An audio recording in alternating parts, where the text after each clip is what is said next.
Ah, this is fun. Look at this. It's great. Pablo with my good friends, my new friends in Prevail. I got Brian here. I got Eric here. What's up, fellas? What's up, man? Excited to be here. We appreciate you having us. Yeah, man. Look, on an 80-degree day, which we haven't had in like 1,000 years, you guys are in town, but you're leaving. Is Michigan, it's cold there? You got snow on the ground still? I It's feel warm like, enough. Yeah, I feel like we get all 4 seasons like every week at this point. Yeah. We're waiting for fourth winter. You know, usually comes in Come between on, dude. April and May. You know we're talking the same language, man. So yeah, well, yeah, I Absolutely. feel like Michigan and Minnesota, we share a lot of the. Absolutely. a lot of the pain, a lot of the same winter pains. So check this out. Obviously, you know what? I love Michigan. It's a beautiful town. I've been to many places. Mexican town. Let me see. Greek town. I wrote some of this stuff down so I wouldn't forget. Buddy's Pizza in Yes. Dearborn. Yes. That Buddy's place Pizza's in rules, right? general, Love man. Buddy's Pizza. That's legit, right? That's Yeah. the squares and all that. Oh my God, that's Detroit so style good. pizza. Everyone always talks about. You got the New York style. You got all these Chicago. other Chicago style. But I will say Don't sleep on Detroit deep dish. Detroit deep dish is pretty good. We could talk about this all day. Oh, yeah. And I'm hungry too. So, you've been on a lot of stages now. You guys have, 3 albums deep. You've been touring the world. You've done this thing. You're living the dream. How come you stay in Michigan? I think that's just I don't know. If you've been there, you know it's just the beautiful state. Detroit's Yeah. got a lot of rich history. Yeah. The venues that you go see shows that are beautiful. The teams that we got, even though they're painful to watch lately, they're we just got it's just a beautiful state. Love being there, and when we get to travel and go see these other places, there's times where I know a few of us are like, oh man, one day it'd be cool to live in Nashville, or it'd be cool to live on the West Coast, but then we get back home in Michigan, it just feels I think at for home. us, it's just our roots are there, especially with Eric and I both being born there, growing up there, Sure. starting the band there. I think we just done a lot of things that kind of just endear us to, the honestly, outside of Michigan, though, I feel like the Midwest in general Yeah. is just like where It's a we different love. breed. Totally. You A quote from Prince when he said, why do you, people ask him all the time, why are you still in Minnesota? And he said, because it keeps the bad people out, and that's kind of the feel that. same thing in I'm Michigan, not saying right? people in California aren't the best, but sometimes they're not Right. the best. Right. So obviously we play the first single that we love bad things, and I love this line in the song. So I'm curious who wrote this. The devil is real, and I'm caught in his I grip. think that was Eric. if I'm not mistaken. I was gonna say I think it was a collective, but every one of us like Brian, Steve, and I writing music with our producers and the lyrics all together. Sometimes someone will bring in a line or something, and the next guy adds on to it. It's all just a big collective, but yeah, that was one of the favorite lines we've written, I think, especially on that song. When did you know, Eric, that you could hit someone with your voice like 100 rows back? When did you figure that out? Because, dude, you got some pipes.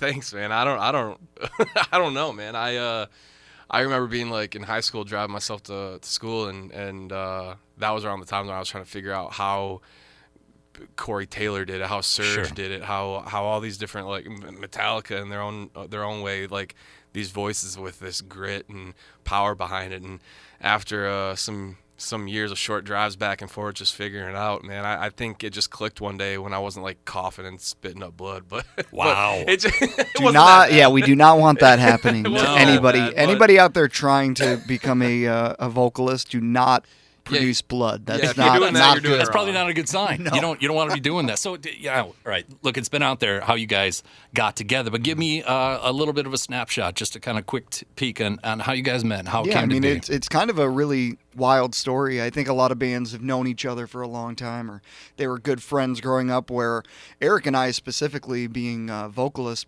both had our own, little projects back in the day.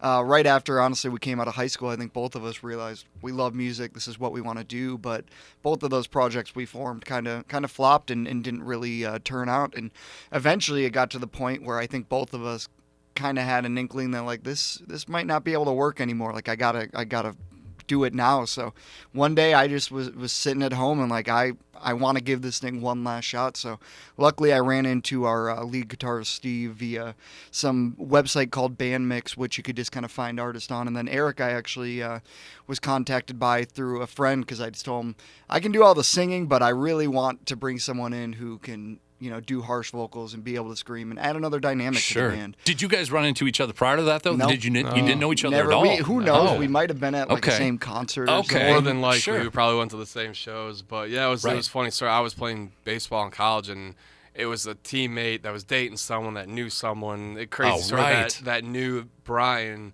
and his band that was looking for a vocalist, and yeah, just him and Steve had a song or two I think demoed out, and I came in and brought some lyrics in that I had, and that's the moment that I knew that he could scream so loud. Right. You felt it. When I heard him in the studio, I'm like, oh, this is going to be awesome. Sure. And yeah, I think, just over the years as we've progressively got bigger, because even for that first year and a half that we met, a lot of people think that, oh, we just launched initially. Like, no, we spent a year and a half where our parents, girlfriends, wives, people are just looking at us like, you're crazy. Like, what do you This actually ain't going to doing? work. What are you doing? Yeah, especially for us two when we kind of dropped out of college and we're like, we're going to spend every single day, Focus because on I was this. working at Domino's. He was working a couple of side jobs where we just wanted to make money and be able to put it into whether it was recording time. We rented a storage unit to start practicing out of music videos that we started spending money on. And that was pretty much where we got to the point where a year and a half in, we had our EP ready. We had the cover that we did way back in the day ready. And we had our font, our Wow. band logo, just all these things. It's that I think, because you'd been thinking about it. 100%. Yeah, I got Well, I you. think it was I got those you. past failures that kind of taught me and Eric along the way. Like, you can't in this day and age just drop a song, play a local like bar gig, and all of a sudden blow up. Like, if you really course. want to take this thing by the horns and try to come out the gate and be a band that's gonna kind of shake things up, you have to take every little part serious. And that was something that even once we initially launched and we started having that success, we kind of told ourselves, all right, a lot of bands might take all the money they've earned so far and just pocket it, go spend money on stupid stuff. Where we're like, no, we're going to spend money on our lighting, our production. Right. We're going to hire more crew guys. Put it back into keep a Exactly. Yeah. And I think that's been a testament to this band as we've continued to grow and get older. Is that, this is a super amazing job, but it's also a job that can go away in a snap of a finger Sure. if you don't take things serious. I think what I'm hearing from you too is that not only did you have the creative part and that magic works with the whole band, all you guys together, but you guys are also businessmen too. Like it's a- 1,000%. We had it trademarked for what we didn't actually have it trademarked, but we always called ourselves business metal for a little bit. Just Oh, I 'cause like that. Yeah. Even on That's kinda tours cool. like Warp Tour, where we definitely had our fun on it and whatnot. But I think a lot of people look at bands like, oh, they just go out and party afterwards. Where we're just guys that we just want this to keep taking off and be as big as we can. So we, those first couple of years, yeah, we definitely had our fun and whatnot. But as we've continued to grow, I think it's something where you realize if you want to go play 6 shows in 7 days and be giving your best performance, you can't be out till 4 a.m. every night course. thinking that you're just going to be able to Yeah. be unstoppable. Where that's something just as we've grown, I think we've continued to learn just how to adapt and how to keep taking our band bigger and better. There was a time where it's like, do you want to be a jam band or do a regional band and have fun? And there's nothing wrong with that. Absolutely, that's a lot of fun. And, Absolutely. But if we wanted to take this as far as possible and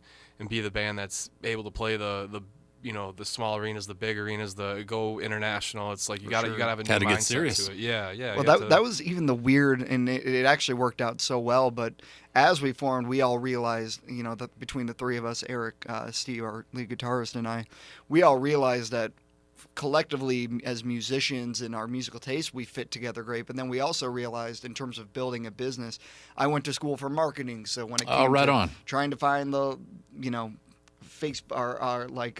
perfect logo, The and logo, then yeah. running Facebook ads and Yeah. all these little things. Eric was so entwined into our merch and how to, continue to make things just outside the music bigger. And then Steve, it's kind of funny. He worked at a bank, so he really helped us out with all our The financials. financial part. That's great. You did Got not a built-in band yeah. manager right there. Because at the time, you did not want the two 21-year-olds who dropped out of college Working with the managing money. Yeah, totally. Managing the finances. So we put that on Steve, and yeah, it's worked out really well. Where as much as friends and musicians, we work together so well. We also, as businessmen, I feel like work together, and it's Very cool. kind of something cool that just randomly happened. Yeah, so I've been down and playing your guys' music since Jump Street, but for someone that's new to I Prevail, describe your guys' band a little bit. How would you say that to someone's new, their ears are getting this band in there for the first time? What's that sound? What's the vibe? What's the energy? I've been calling it like modern metal. It's like not so much metalcore, if Right. you're familiar with that Yep. term, Yep. or new metal like that.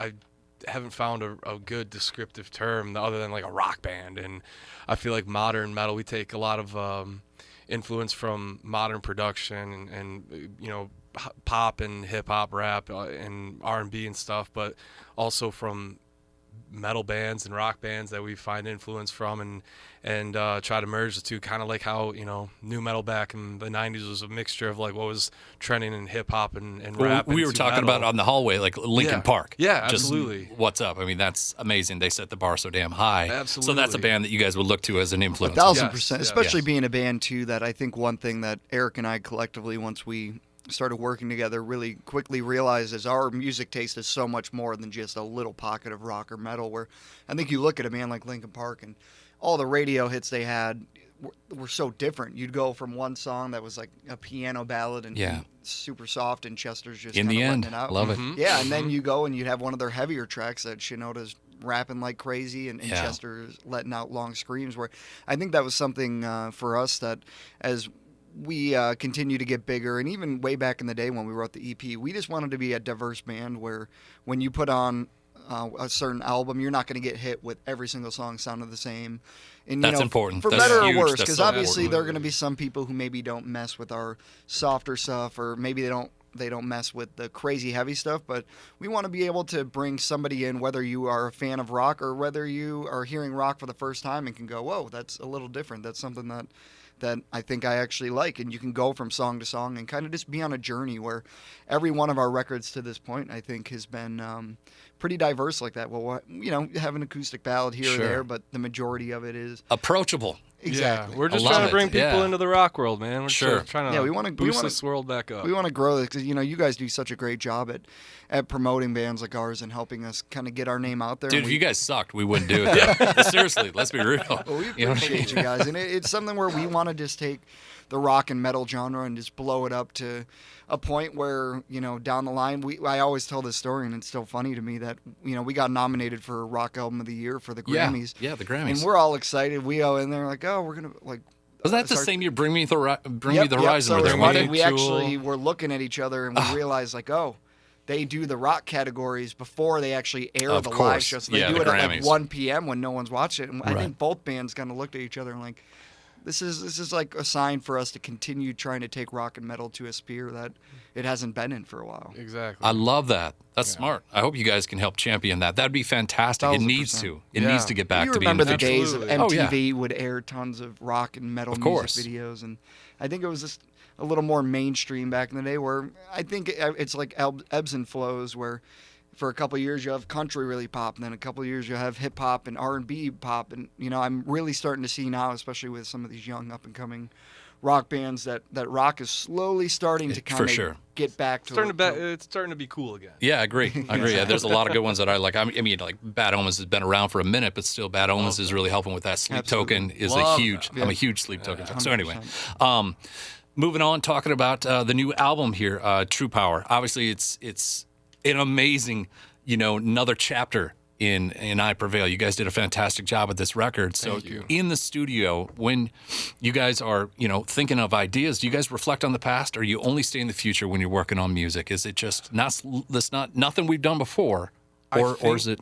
Yeah. I think definitely not sitting and reflecting on the past. I think looking back with where we went from Lifelines to Trauma, and what Trauma did for us, putting our, lyrically, the content was very emotionally dense, and putting Yeah. our heart on our sleeves, and being very open about things, and had some of the heaviest stuff we've written, but a lot more emotional stuff, and seeing what that did for us. With this record, we were in the middle of touring that record in Europe, and when COVID happened, the world shut Right. down, so we had to come home, and we weren't sure what to do. Like, were we just gonna start waiting for, sitting on our hands, waiting for another tour to come up or the world to open back up? Sure. And we're like, well, let's just start writing. And with that, we had no end date in sight. We had no time limit or structure. So it was just like, let's write the most fun stuff that we can, and a lot of like, let's keep the listener on their toes. For example, like Bad Things or Self Destruction, another song, or that had like you kind of had the vibe of where it was going, and then boom, bridge happens or the outro happens, and it's not what you were expecting. And a lot of the record was just a lot of keeping people on their toes. So looking from what Trauma was going forward was like, well, this is what we did for Trauma. How can we still keep the I Prevail sound, but also keep people guessing at what they're going to hear next? Love that. That's smart. Yeah, you need that. You need that. When you guys are working on a tune, how do you know it's done? It's so tough because I I feel like I like don't have to touch this. We're done. We're done.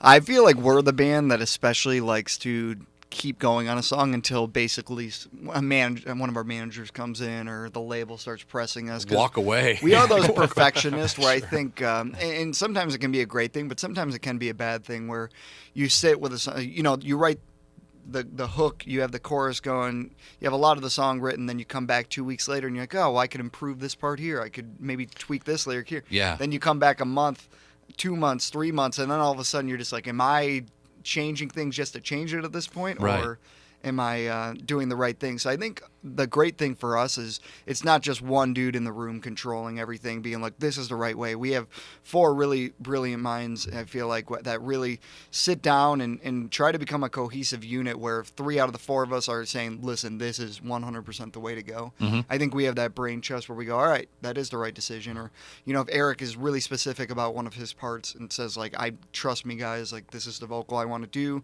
It's going to translate live. Like, this is what I want. I think we kind of also roll that way, where especially us as vocalists, it's coming out of our mouth, so we want to make sure that both of us are really feeling genuine, not only with the lyric, but whether it's a melody or whether it's a scream pattern, just making sure it's authentic I Prevail and something that we truly feel passionate about going on stage and being able to perform it. Yeah. And like you're saying, like how do we know when it's done? It's like this record, we had no time frame. We had, I think it was like over 2 years, and pandemic time, yeah, and the day before, I think it was the day or two before Tyler was gonna have everything sent in. I flew out there just to finish tracking some layers and making little tweaks. It was like the last, the 13th hour, whatever they say. It's like we were out there last minute just tweaking things, and they're like, All right. We're done. Send it. We're done. Well, it's so funny how it goes too, because I remember a point when we were probably like 9 months into writing that record. I remember Steve, our guitarist, was like, "Oh yeah, we should be done within like 3 months." And then you fast forward a year from now. Oh, like, really? Yeah, that didn't quite. It's just because like a part will hit you and be like, "Oh, this is good. Let's sit on it." And we're kicking each song. It's like 15 songs on the record. We're like, "All right, these 5 are up to the second verse. We have an idea. The chorus comes in. We have an idea where the bridge is going, or maybe we have an idea where the second verse. Let's put a pause on it, and then we go work on these batch of songs, taking them all down the road, and we go back to those first songs 4 months later. We're like, oh well, hell, I have an idea for that bridge. Well, and it's better than what we have. You think a bridge is going to be like, oh, we can knock this out in 3 hours. All of a sudden, you've done because we're a band too that when we're in the studio, it's normally a 12-hour session. And we'll normally go out to L.A. or stay in Michigan and do it for 3 or 4 weeks straight. You got straight. some great where studios in Michigan, though. Going and going. We're just Airbnb places, just really neighborhoods. Bring your own stuff. It was pretty funny that, house. especially with how crazy COVID was, because a lot of places wouldn't let us in or do stuff. So we essentially would find like the coolest Airbnb and try to turn it into our own little makeshift studio. Who knows? We're probably in your neighborhood and you weren't even listening. You didn't even know. I would have heard your voice. Recorded the album next door. Totally would have heard that. So let's talk wrap about this last part here, because I know you guys got to get on to some other things. And we're going to go have some dinner tonight, so I'm looking forward to that. So Deep End, I love the new song. Thank you. The click at the end of the song. What's the click at the end of the song? So it's just a phone kind of turning off, kind of just showing like you're disconnected. Yep. Done. I mean, it's dead cold at the end of that thing. So on the air as a DJ, I'm like, oh, it's ending. It's done. It's super done. So tell me about the song a little bit. Obviously, the video's rad. Thank you. Deep, man. That's got a deep. Do you guys focus on trying to make the song and the video 2 different things, or so you're looking at 2 different strokes of the brush? Sometimes they go together, but I feel like honestly, it's kind of dependent on the song. Because even for Deep End, when we wrote it and it made the album, we started showing different people. A lot of people went to us and like, this is a song that you're gonna want to push and gonna want to do something with. So I think our music video brain maybe gets rolling with something like that a little bit more than when you're super deep in a cycle and you're like, oh, what song do we pick a music video for? Let's lock this in. But yeah, that song in general, I feel like was one for us that kind of got us outside our comfort zone, because we have done ballads in the past and definitely brought out the acoustic guitar and done some different things. But that one really, I don't know, it almost felt like a nostalgic track for us, where that chorus, even though it's super light and it's one of my favorite melodies. Is it easy for you to sing? That one actually is a pretty easy one for me to sing on the road, but it is something where, lyrically that song is very dark, where it doesn't quite match up instrumentally, where that's kind of what we meant to do with the track. And I think it's something even for me where there are nights where I'll be singing those lyrics and be like, damn, like I remember being in a really dark place when we wrote that, because the intro line of the chorus is, I made friends with all my demons, which I think a lot of us can embrace, kind of falling into those waves where you just kind of accept that, like, I'm done with everything right now, and I feel kind of a nothingness coming over me. So it's heavy. It's a song that we definitely felt was super powerful, and one that needed to kind of get a video for and be pushed to radio and be something that can show people that, I don't want to be the cliche to say, like, it's okay to not be okay, but it is that kind of feeling that, like, sometimes you do just gotta let out your feelings and accept it. And, I think it's totally true, though, man. You gotta tell yourself, especially us coming off that trauma record, where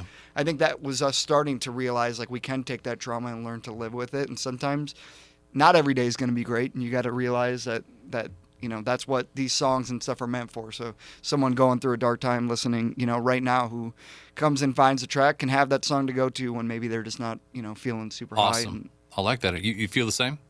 Excuse me. Yeah. It's definitely about, for me, it's like accepting the low points, because overall, where trauma was, where we let these things out, and we're very bearing our hearts and souls out there, and seeing what that did for us, what that did for our career, but also what it did for people that were listening. That, like Brian was touching on, it's not just the, hey, keep your head up, things are going to be okay, but to live in that, like the one song, Breaking Down, we have, where it ends with, I don't really like myself, and and it ends, and it's not a, hey, keep your head up, it's more of, hey, I know you're probably going through something, but don't worry, like, I've gone through something like that, and it's okay. You're gonna be all right. There's power in knowing that people aren't alone going through these things, and seeing what that did for us and our fans and our career, everything.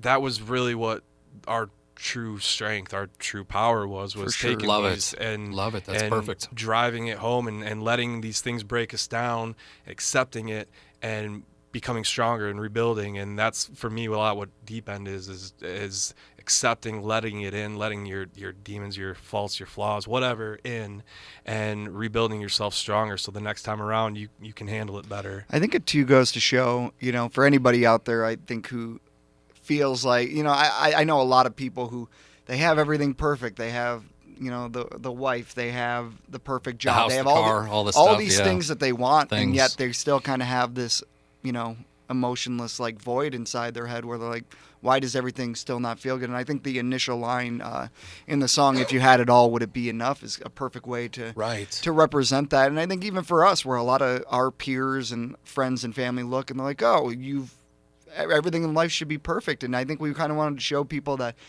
no matter how good life is, you never know what someone's going through. And I think for us, especially Eric and I, over the time, and we talk so much about our mental health, like, I have waves of days where I'm great, but I do have even days still on tour where you'll wake up and you'll just be like, I really just don't feel it today. I mentally feel like I feel you, dude. I'm just kind of gone. And I think it's okay for people to know that you don't got to go 365 days a year and have everything be great, because let's just be honest, it's just not what life is meant to be.